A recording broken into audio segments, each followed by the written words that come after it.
Hello everyone, అందరూ ఎలా ఉన్నారండి? నేనైతే సూపర్ ఉన్నానండి. మీరు కూడా సూపర్ డూపర్గా ఉండాలని మనస్ఫూర్తిగా కోరుకుంటున్నాను. ఇవాళ మీకు మన ఛానల్లో సింపుల్గా టేస్టీగా పొట్లకాయతో ఫ్రై చేసి చూపిపోతున్నానండి. చాలా సింపుల్ మెథడ్.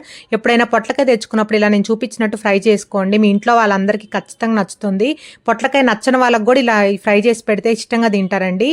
ఇంక ఈ ఫ్రై రెసిపీ ఎలా చేసుకోవాలో ఇంక ప్రాసెస్లోకి వెళ్ళిపోదామా? ఫ్రై చేసుకోవడానికి ఫస్ట్ అయితే పొట్లకాయని మంచిగా వాష్ చేసుకోవాలండి. ప్రాసెస్ చాలా మంది చాలా రకాలుగా చేస్తారు.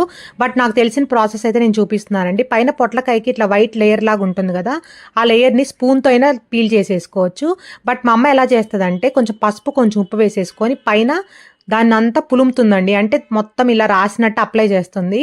అలా రాసినట్టు అప్లై చేస్తా మనం క్లీన్ చేసినట్టు అయితే మనకి పొట్లకాయ మీద ఉన్న పొట్టు అంతా ఈజీగా వచ్చేస్తుంది. చూడండి, అలా పామాలి. అలా స్క్రబ్ చేసినట్టు స్క్రబ్ చేస్తే మనకి పైన ఉన్న పొట్టు అనేది ఈజీగా వచ్చేస్తుందండి.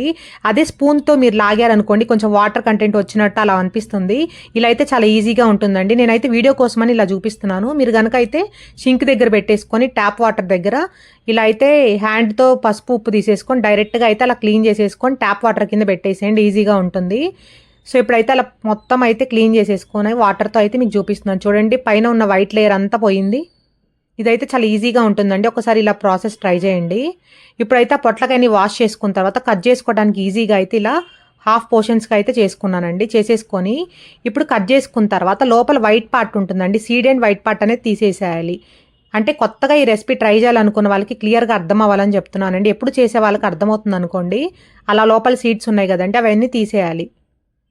తీసేసి ఇప్పుడు ఈ పొట్లకాయ ముక్కల్ని చిన్న చిన్న ముక్కలుగా కట్ చేసుకోండి. దీనికి పీచు పదార్థం ఎక్కువ ఉంటుందండి పొట్లకాయలో, అందుకే దీంట్లో ఉండే పోషకాలు చాలా ఎక్కువే ఉంటాయి. ఎప్పుడు చేసుకునే బంగాళదుంప ఫ్రై, దొండకాయ ఫ్రై కాకుండా ఒక్కసారి అయితే ఇలా నేను చూపించినట్టు పొట్లకాయ ఫ్రై చేసుకోండి. ప్రతి ఒక్కరికైతే ఖచ్చితంగా నచ్చుతుంది అండ్ చాలా కమ్మగా ఉంటుందండి ఫ్రై అనేది. ఇప్పుడు అలా చిన్న ముక్కలుగా అయితే కట్ చేసేసుకున్నాను. ఇప్పుడు దీంట్లోకి ఒక 2 ఉల్లిపాయలు అండ్ 2 పచ్చిమిర్చిలు కూడా కట్ చేసుకొని పక్కన పెట్టేసుకోండి. నేను ఒక ఉల్లిపాయ చూపిస్తున్నానండి, ఎందుకంటే పక్కన కట్ చేసుకున్న ముక్కలు ఉన్నాయి కొన్ని, సో అవి యాడ్ చేస్తాను నేను తర్వాత. ఉల్లిపాయ వేసుకోకుండా కూడా ఫ్రై చేసుకోవచ్చండి, మీ ఇష్టము. కొంచెం రైస్లో కలవాలనుకుంటే ఉల్లిపాయ వేసుకోండి. ఏదన్నా పప్పుకి నంచుకోవాలనుకుంటే డైరెక్ట్గా పొట్లకాయనే ఫ్రై చేసేసుకోండి, ఉల్లిపాయ వేయకుండా. ఎలా చేసుకున్న టేస్ట్ అయితే చాలా బాగుంటుంది. సో స్టవ్ ఆన్ చేసేసుకొని బాండి పెట్టేసుకొని ఒక 2 స్పూన్స్ ఆయిల్ వేసుకున్నానండి. ఆయిల్ హీట్ అయిన తర్వాత ఒక ఎండుమిర్చి వేసేసుకొని పోపు దినుసులు వేసుకుంటున్నాను. పోపు దినుసులు అంటే మీ అందరికి తెలుసు కదండి, పచ్చెనపప్పు, మినప్పప్పు అండ్ సాయిపప్పు 2 ఏదైనా వేసుకోవచ్చండి. సాయిపప్పు అంటే ఇప్పుడు నేను వీడియోలో చూపిస్తున్నాను కదా అలా ఉంటుంది. మినప్పప్పు అంటే ఇంకా నార్మల్గా మనం గుళ్ళు ఉంటుంది కదా అలా ఉంటుంది. సో ఆవాలు అండ్ జీలకర్ర వేసేసుకున్నాను. వేసేసుకొని తాలింపు అనేది మంచిగా ఫ్రై అయిన తర్వాత దాంట్లో కొంచెం కరేపాకు వేసుకున్నాను.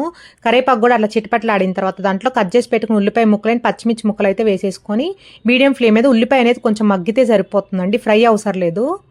కొంచెం కలర్ చేంజ్ అవుతుంది కదా ఉల్లిపాయ అనేది, అలా అయితే మగ్గితే సరిపోతుంది. అక్కడ క్లిప్పింగ్ మిస్ అయిందండి, పక్కన ముక్కలు ఉన్నాయని చెప్పాను కదా, కొన్ని ఉల్లిపాయ ముక్కలు అవి యాడ్ చేశాను. సో ఉల్లిపాయ అనేది అలా కలర్ చేంజ్ అయిపోయి మెత్తగా అయితే సరిపోతుందండి ఉల్లిపాయ అనేది.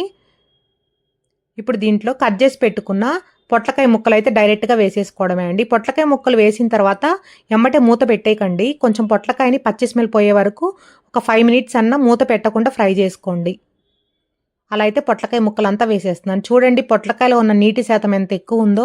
ఖచ్చితంగా మీ పిల్లల డైట్లో అయితే పొట్లకాయ యూజ్ చేయండి, టేస్ట్ అయితే చాలా చాలా బాగుంటుంది. మా పాపకైతే పొట్లకాయ పప్పు కూడా చేసి పెడతానండి, అప్పుడప్పుడు చాలా ఇష్టంగా తింటుంది. ఇప్పుడు ఈ పొట్లకాయని కొంచెం ఫ్రై చేసుకుందాం. ముందే ఉప్పు వేయకండి, ఎందుకంటే పొట్లకాయలో కొంచెం నీరు ఊరుతుంది కదా. ముందే ఉప్పు ఎక్కువ వేస్తే ఏంటంటే మరి ఎక్కువ నీరు ఊరిపోయి ముక్క అనేది మరీ మెత్తగా అయిపోతుంది. సో కొంచెం అలా మగ్గించిన తర్వాత మూత పెట్టేసేయండి. మూత పెట్టేసి పొట్లకాయ అనేది ఒక 70% వేగిన తర్వాతే ఉప్పు పసుపు వేసేసుకోండి, ఓకేనా. చాలామంది ఇంకో రకంగా చేస్తారండి, పొట్లకాయ ముక్కలు కట్ చేసిన తర్వాత కొంచెం పసుపు కొంచెం ఉప్పు వేసేసుకొని మంచిగా స్క్వీజ్ చేసేసి వాటర్ కంటెంట్ అంతా తీసేస్తారు. బట్ అలా తీసేస్తే ఏంటంటే దాంట్లో ఉన్న పోషకాలు అంతా పోతాయని నా ఫీలింగ్ అండి. సో అందుకోసం నేను ఆ పార్ట్ అయితే చేయను. సో మా అమ్మ అయితే అలానే చేస్తుంది, పసుపు ఉప్పు వేసి మొత్తం పిండేసి ఆ ముక్కలు అయితే వేస్తుందండి. సో నేనైతే ఇలానే వేస్తానికి ట్రై చేస్తాను ఎప్పుడు చేసినా కూడా. పసుపు ఉప్పు వేసేసుకొని ఒక్కసారి మిక్స్ చేసేసి మూత పెట్టేసుకున్నానండి. ఇప్పుడు ఈ పొట్లకాయ ఫ్రైకి ఒక మంచి కారం ప్రిపేర్ చేసుకుందామండి. ఆ కారం కోసం నేనైతే ఇక్కడ ఎండు కొబ్బరి తీసుకున్నానండి, ఒక హాఫ్ చిప్ప తీసుకున్నాను.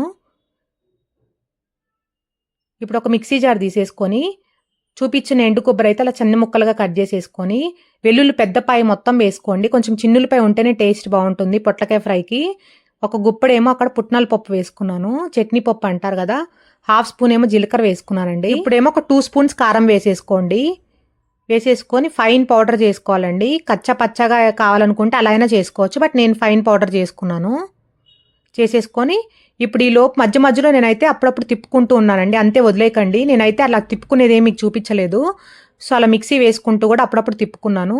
సో చూసారండి, ఉల్లిపాయ ముక్క మంచిగా మగ్గిపోయి పొట్లకాయ కూడా కలర్ చేంజ్ అయింది చూడండి. ఇలా ప్రెస్ చేస్తే మనకి మెత్తగా ఉంటుంది పొట్లకాయ అనేది. ఇలా ఫ్రై చేసుకుంటే సరిపోతుందండి. ఇలా ఫ్రై అయిపోయి పైకి ఆయిల్ వచ్చే వరకు ఫ్రై చేసుకొని లాస్ట్లో ఈ కారం యాడ్ చేసేసి కొంచెం కొత్తిమీర యాడ్ చేసేసి సిమ్ ఫ్లేమ్లో పెట్టుకొని ఒక 2 సెకండ్స్ అలా మిక్స్ చేసేసి స్టవ్ ఆఫ్ చేసేసి లాస్ట్లో మీకు నచ్చినట్టయితే ఒక గుప్పెడు కొత్తిమీరతో గార్నిష్ చేసేసుకొని వేడి వేడి అన్నంలో ఇలా పొట్లకాయ ఫ్రై వేసుకొని తినండి. టేస్ట్ అయితే నిజంగా చెప్తున్నానండి, చాలా చాలా కమ్మగా ఉంటుంది ఫ్రై రెసిపీ అనేది. చిన్నపిల్లలు అయితే ఇంకా ఇష్టంగా తింటారు ఇలా చేసి పెడితే పొట్లకాయ ఫ్రై అనేది. నేను చూపించినట్టు ఇలా మీరు కూడా ఇంట్లో పొట్లకాయ ఫ్రై అనేది ట్రై చేసి మీ పిల్లలకు చేసి పెట్టండి. ఖచ్చితంగా చేసి పెట్టి వాళ్ళకి ఎలా ఉందో అయితే అడిగి నాకైతే కింద కామెంట్ బాక్స్లో షేర్ చేసుకోండి. ఈ రెసిపీ అయితే మీకు నచ్చిందే అనుకుంటున్నానండి. నచ్చినట్టయితే ఖచ్చితంగా ఒక లైక్ చేయండి, షేర్ చేయండి అని కామెంట్ చేయండి. మన ఛానల్లో వీడియోస్ అనేవి మీకు యూస్ఫుల్ అన్నట్టయితే సబ్స్క్రైబ్ చేసుకోవడం మాత్రం మర్చిపోకండి. చూడండి ఎంత ఎమ్మీగా పొడి పొడిలాడుతూ మనకి పొట్లకాయ ఫ్రై వచ్చేసిందో. మీకు ఎవరికైనా పొట్లకాయ ఫ్రై రెసిపీస్ ఇంకా మరిన్ని కావాలనుకుంటే అయితే కింద కామెంట్ బాక్స్లో అడగండి, మరిన్ని రెసిపీస్ అయితే మీకు చూపిస్తాను. నేను పొట్లకాయతో బజ్జీ కూడా వేస్తానండి. ఆ బజ్జీ రెసిపీ ఎవరికైనా కావాలనుకుంటే నాకైతే కామెంట్ బాక్స్లో షేర్ చేసుకోండి. Thank you so much for watching and take care. Bye bye. See you next video. For more videos, please like, share and subscribe my channel.